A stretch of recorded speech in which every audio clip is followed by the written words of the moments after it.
Remember just a couple weeks ago when I was wiping sweat off my head while I was preaching? Just keep thinking those thoughts this morning. One thing that's really funny to me as I was sitting over here singing with you all, looking out, everybody's in different spots. It's been really funny in the last few weeks how the way that you sit is everybody sits in the big lines of shade. And so there's lines of people. And now we're just kind of grouped right in the middle. And everybody's trying to get out of the shade. And so that is, at least it looks different. It looks neat. Cam Newton has COVID. I know that probably doesn't mean something to some of you all. He is the quarterback who replaced Tom Brady for the Patriots. And more importantly, he was the upcoming opponent of the Chiefs, who we're going to play today. He has COVID, and so they postponed the Chiefs game to tomorrow. Can you imagine that? Can you imagine the NFL and all of the TV networks saying, let's not do it today, let's just do it tomorrow? Can you imagine the scrambling that has to take place for something like that to happen? This is not small scale. Like, we're talking about stadium workers. We're talking about network TV and airing and all of the transportation that has to happen to move football teams from place to place, and for a city to be prepared for that team to come in, for two teams to play. I said to Becky, we were talking about this just the other day, one thing at least that has come from COVID is that we all have learned on a giant international scale to be flexible. We've learned how to do what we have to do to make it work. And I don't even hear a whole lot of complaining about it anymore. We just do what we have to do. And so this morning, you're wearing your coats and you have your blankets. And there's some people inside. Good morning to those of you who are listening on the speakers behind me. Inside, good morning to you who are streaming online. We do what we have to do to make it work. And I say all of that just because I've been thinking about something. It's going to get colder. And at some point, we're going to need to move back inside the building. And when that happens, my next plan is for us to utilize the basement. For those especially of you who may feel a little bit nervous about being inside in close quarters, we've got different rooms in the basement. And just like we run the wires outside for speakers here, we can run those wires down into the basement and set these speakers up. And they won't be as loud, obviously, but we've got that middle school class and the high school class we can open up. So if there's a big family who wants to be there and still spread out, and you can have a pod. You can have a classroom. Who would have thought that these are the things that we would be talking about? But here's the moral of the story. We're here this morning, and we do what we have to do to make it work, and there's no reason why that needs to stop. Let's just keep communicating and keep pressing on together as we go. This morning we're talking about the last of the Beatitudes. It starts in Matthew chapter 5 and verse 10. Blessed are those who are persecuted for righteousness' sake, for theirs is the kingdom of heaven. Blessed are you when others revile you and persecute you and utter all kinds of evil against you falsely on my account. Rejoice and be glad, for your reward is great in heaven, for so they persecuted the prophets who were before you. There's a couple of just introduction notes on this one. Two things that I think of specifically, and I'm not going to spend a lot of time talking about these, but they're at least worth pointing out. Number one is just the obvious. This one's longer than the others. Do you notice? I mean, how could you not notice that? Just look at the Beatitudes starting back in verse 3. Blessed are the poor. Blessed are those who mourn. Blessed are the meek. This one has 3 verses, and there's lots of different elements to it. And so he says, blessed are those who are persecuted for righteousness' sake. Blessed are you when others revile you and persecute you. And then he goes on to talk about it some more, that what our response is supposed to be in these circumstances, to rejoice and be glad. And this is the reason why. And oh yeah, remember that this has always happened to God's people. So number one, just to start thinking about this one and how it's different from the others, it's longer. Number two, that makes this one different from the others. Did you notice the change of words? In verse 3, blessed are the poor. Blessed are those who mourn. And they all read like that with the third person kind of they, them. Blessed are they who experience these things. You see it in verse 10. Blessed are those who are persecuted for righteousness' sake. But in verse 11, there is a noticeable change that ought to shake us out of our comfort zone. He says, blessed are you when others revile you. He changes the words from those out there who are experiencing those things, or those of you Christians who are going to do different stuff, to, it's almost like he turns and looks at the disciples and he says, and you, blessed are you when these things happen. One of the common things that I've seen in some of my study and reading and preparing for this lesson is just a general kind of assumption across the board. There's no real reason for thinking about this other than the history that you can read about throughout the Bible and early church history. But one of the things that most people assume is that Matthew gives more attention to this one and even changes the language from those who are experiencing these things to you who are persecuted, because this is the one specifically that his audience was dealing with the most and struggling with the hardest.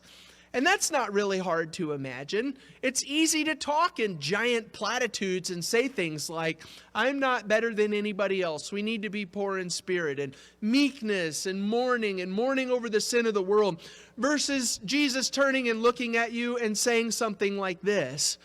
And if you choose to follow me, it's going to be a hard road and you're going to suffer for it. And so he gives that one just a little bit extra space.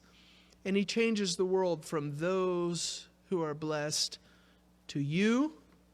This is what you need to expect if you're going to be a Christian. There are three words starting out on this that I think are worth looking at here. The first thing is persecution. Blessed are those who are persecuted. When I think of persecution, I think of some of the stuff that we read in history books and see on TV. Big scale, government-wide, hardcore persecution. Like, I'm coming and doing no-knock entries in your house and dragging you and your family off because of your faith. And that, to me, is what I would label something like persecution. The word persecution doesn't have to be that cranked up loud. If you just look at Google and you say, go to Google and say, define persecution, this is what you get. Hostility and ill treatment because of religious beliefs. This is another one from Google definition. Persistent annoyance or harassment. Persecution is not, I'm coming to arrest you and put you to death because you're a Christian. It's somebody bearing down on you, and even the sense of, we'll see this is from a biblical lexicon. This is from Lowe and Nida. It says, in a number of languages, the equivalent of to persecute is simply to cause to suffer. What does it mean to persecute? To cause another person to suffer in some way. There's more from Lowe and Nida. Persecution is also expressed in terms of to be mean to threaten, or to chase from place to place. Just because you may not have been locked up and arrested and are living under the threat of death because of your faith doesn't mean that you haven't experienced persecution. Persecution could be as minor, if you want to call it minor. It's never minor when you're feeling it, but it could be as minor as somebody giving you a hard time because you're a Christian. Don't read this word persecution and think, well, that doesn't apply to us because we're not living in a world where authorities come and arrest us because of our faith. The first thing there with persecution is, and the way that I'm going to stick with persecution, I'm not going to go so far as to say what Lo and Nida said, to be mean to, but I will just think, when I think of persecution, I will think somebody's giving you a hard time. The second word listed here is when others revile you. Reviling is not a word that we use very often. Look at Matthew chapter 27 on this one. Here's a definition for reviling, also from Lo and Nida: to speak disparagingly of a person in a manner which is not justified. And here's another way of saying it: to insult. Blessed are you when others revile you, whenever they speak against you in a disparaging way or insult you. And all of this, we'll talk about this near the end of this lesson, all of this is not just insulting you for some random reason that happens to come to pass in normal day-to-day interaction, but when they insult you or revile you or speak disparagingly of you as a result of your faith. You can see three different words here in Matthew chapter 27, beginning in verse 39. This is, I think, a nice place to see the idea of what people are doing when Jesus is hanging on the cross. Starting in verse 39, those who passed by derided him. And not only are the three words used in this context here, they derided him, but it describes their actions as they're doing it. And for me, anyway, the actions help me to understand the word derision more probably than looking up a definition of the word. Here's Jesus hanging on the cross. It says, those who passed by derided him. And look, it says, wagging their heads. So they're looking at him and they're going, just, oh man, that guy, look at what he did to himself. Derided him. I'm just drawn immediately to the idea of making fun of somebody. He's hanging on a cross, suffering, about to die, and they're laughing and making fun of him. Verse 40, they're saying, you who would destroy the temple and rebuild it in 3 days, save yourself. If you're the Son of God, come down from the cross. And also in verse 41, the chief priests with the scribes and the elders, it says that they mocked him. That's the second one. He saved others, but he can't save himself. He's the King of Israel. Let him come down now from the cross, and we will believe in him. In verse 43, trust in God. Let God deliver him if he desires him. For he said, I am the Son of God. And the robbers who were crucified with him reviled him in the same way. That's our same word. Deriding, wagging your heads, mocking, making fun of, insulting, reviling. These are the kinds of words that help us to understand what's going on here. Look at Luke chapter 6. There's another one.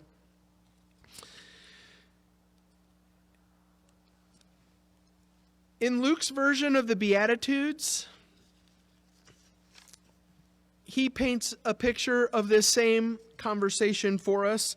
The first one that we're paying attention to is persecution. Blessed are you when you're persecuted. The second one is blessed are you when others revile you, insult you, deride you, mock you, insult you, whatever it is you want to think of with that one. The third one listed in Matthew 5 is blessed are you when others utter all kinds of evil against you falsely. The idea with this one is telling lies about you, saying things about you that aren't true. In Luke chapter 6 in verses 22 and 23, especially on this one, I feel like I haven't called out the young people in a long time. I don't have people right here in front of me, and so it's easier to just be speaking to the trees and the grass. But young people especially, would you listen to this one? Because when I think of what Luke says in this beatitude, I think about some of the difficulties that sometimes go along with being a young person. In Luke chapter 6 in verses 22 and 23, blessed are you when people hate you, and when they exclude you, and when they revile you, and when they spurn your name, say things about you that aren't true, on account of the Son of Man. Rejoice in that day and leap for joy. For behold, your reward is great in heaven, for so their fathers did to the prophets. You got all these words. You remember that? I don't know what your childhood experience was like, but when I think of especially middle school is the place where Satan was born. I'm pretty confident of that. And when I think about not only the things that I experienced from others in middle school, this is the more painful one. When I think about the torture and the hardships that I inflicted upon other people in middle school because I wasn't a nice person. Those are probably some of the most horrible feelings and experiences that I have from my life. To remember the way that felt. And listen to this. Luke says, again, when people hate you, when they exclude you, when they revile you, whenever they spurn your name, Jesus is describing in these Beatitudes all kinds of feelings that God's people, Christians, have experienced, not just in extreme persecution in the first century and throughout the centuries, but what we all experience whenever we try to do right. It's sometimes hard, and people around us don't understand what we're doing and why we're doing it. John Stott said it this way, and I think that this is worth paying attention to. He said, we should not be surprised if anti-Christian hostility increases. We should be surprised if it does not. I know that we've made our point already. Blessed are you when you're persecuted. Blessed are you when people revile you. Blessed are you when others utter all kinds of things against you that aren't true. I want to go just a little bit farther on this point, though, before we break into something else in this lesson this morning. And that is to say, to all of you who are here this morning, please, can I stop here for just 1 second? I want to tell you what I'm thinking as I'm saying these things. In some of the past, you all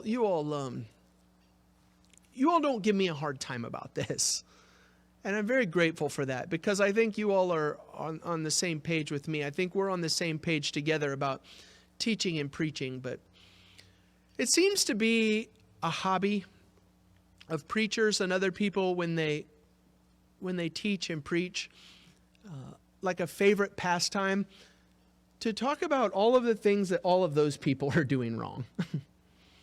That church down there believes this, and that church down there does that, and that church, those people over there, they do that stuff, and it kind of just seems like an easy target, and so we like to do those things sometimes. I don't find it to be overly productive. What I find to be productive is to read the scripture and see it as a window into my own soul, and to say, what does this mean for me, and how am I going to know God and serve God better because of it?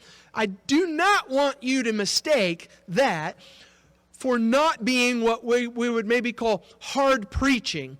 It's sometimes what we say, hard preaching, when we say, those sinners down the road, they're all going to hell, and that's what we're looking for when we talk about hard preaching.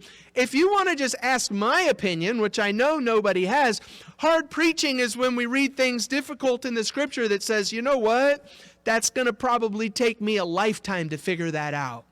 And up to this point, I've failed miserably. That's hard preaching, in my opinion. All of that is in the back of my head as I move into this next section. Jesus says, blessed are you who are persecuted when others revile you, when others utter all kinds of things evil against you falsely. Here's the thing. If you're a Christian and you've not been expecting this, I don't know what Bible you're reading.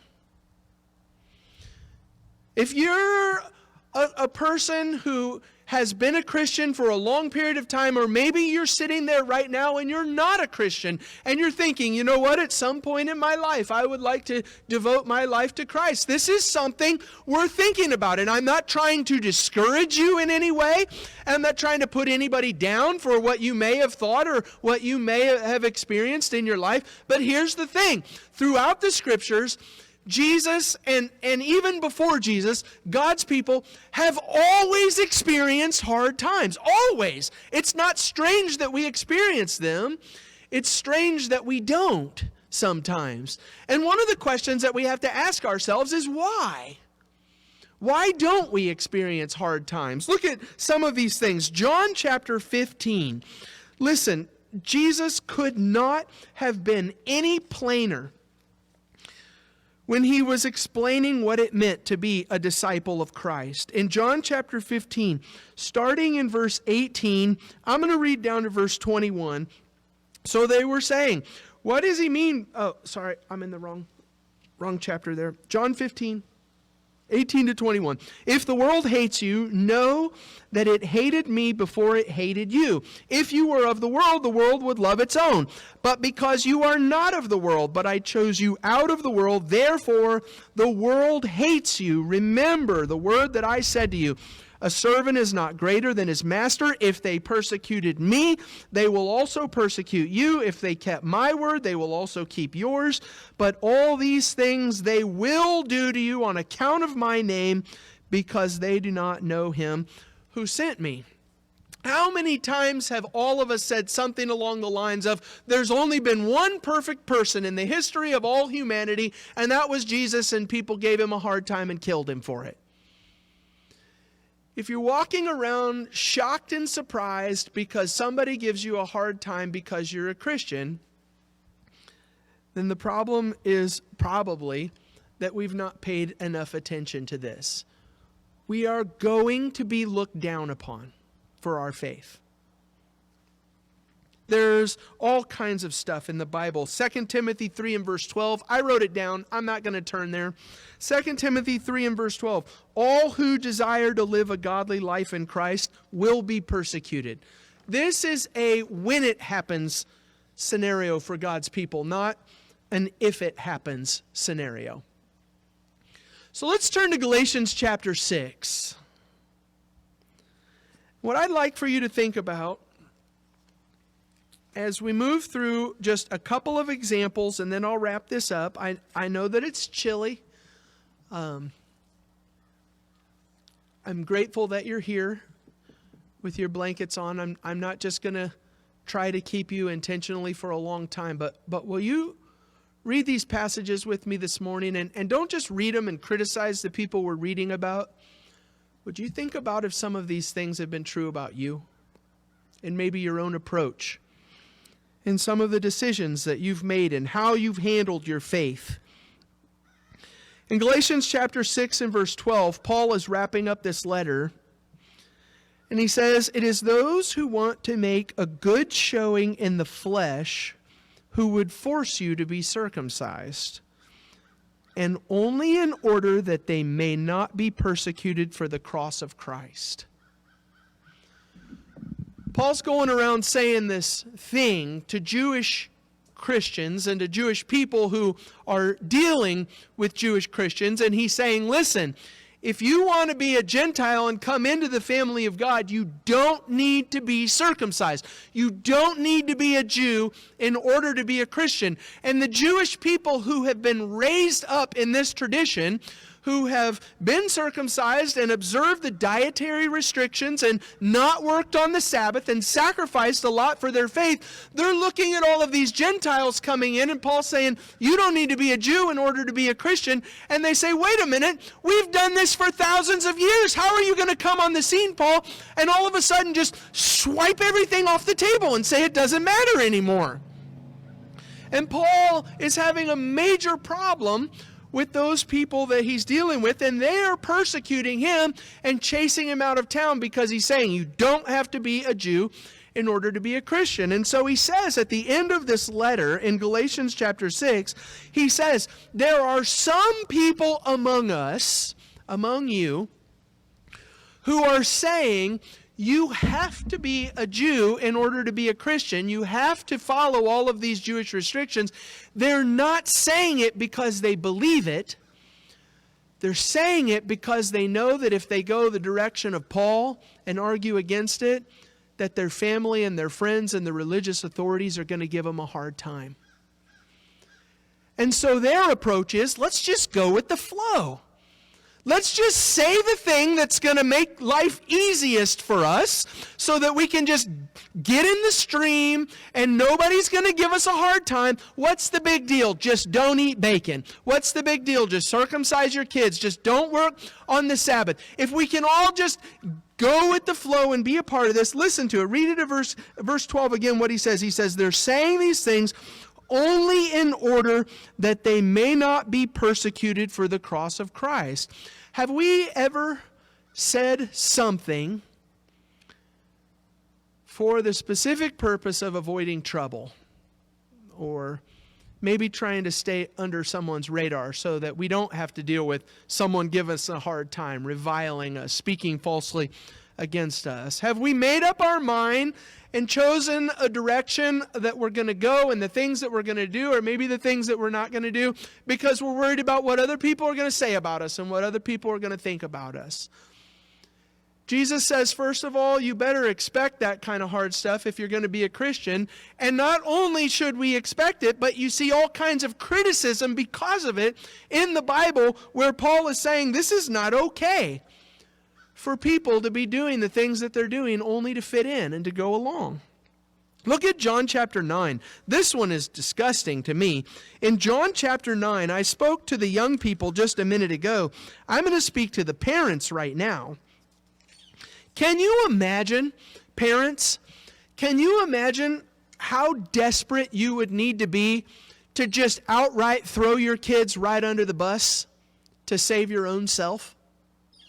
I would think most parents have the mindset of, I'm going to do whatever I can do to shield my kids. I'll be the one who jumps in front of the bullet to save my kids. Not these parents. Look at John chapter 9 and verses 19 through 23. Jesus has healed a blind man, and the religious leaders are trying to find out about how this guy was healed, and so they go to his parents and they ask them, is this your son who you say was born blind? How then does he now see? And his parents, hey, how would you feel if you had a kid who was born blind but Jesus healed him? You think you'd be pretty grateful about that? That'd be pretty awesome, wouldn't it?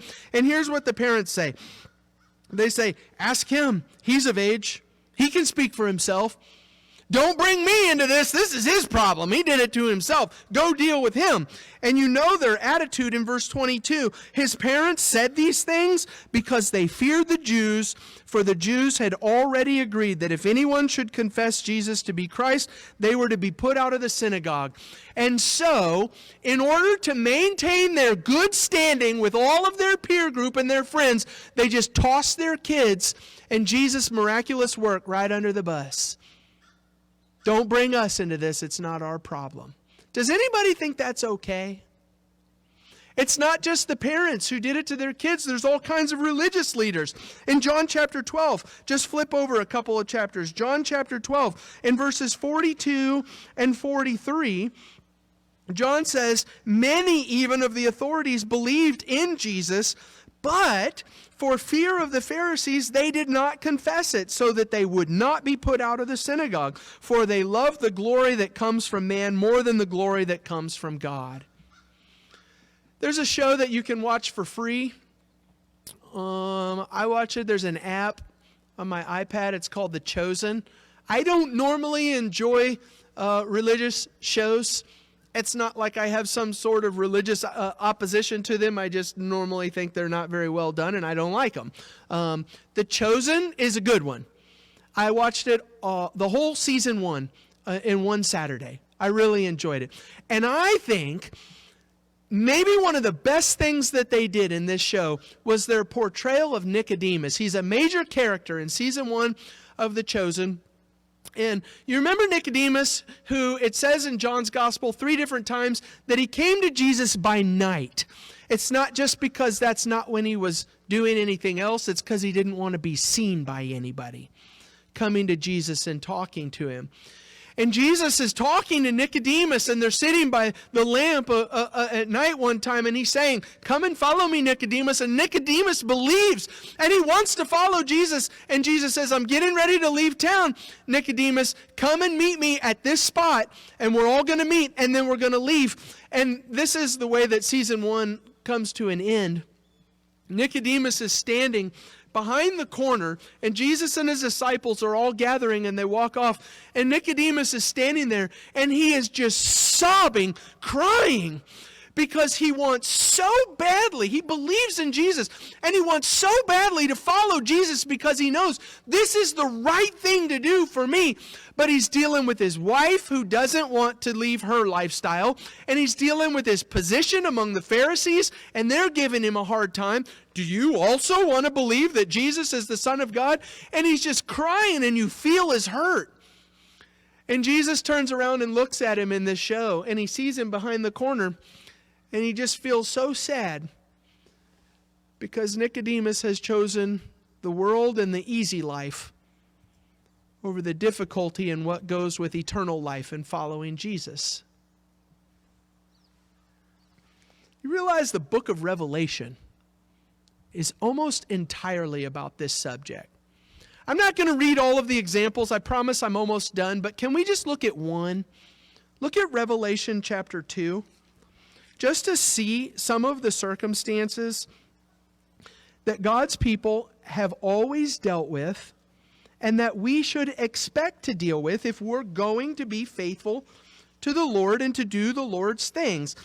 In Revelation chapter 2 in verses 8 through 11, Jesus is writing a letter to the church at Smyrna. I'm going to start in verse 9.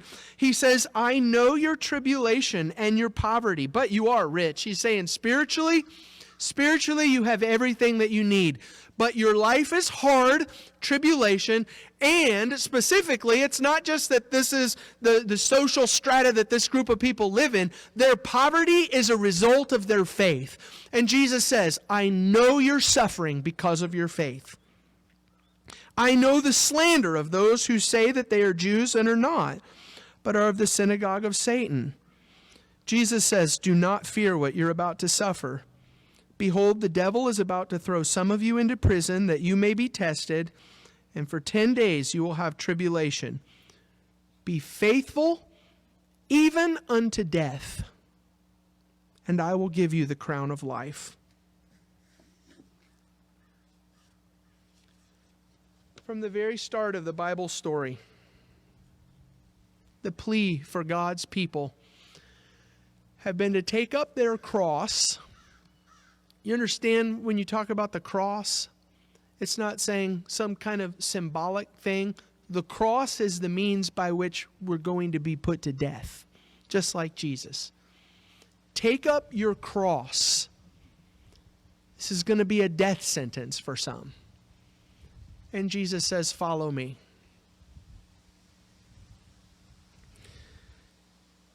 It's not an easy thing to do to be a Christian.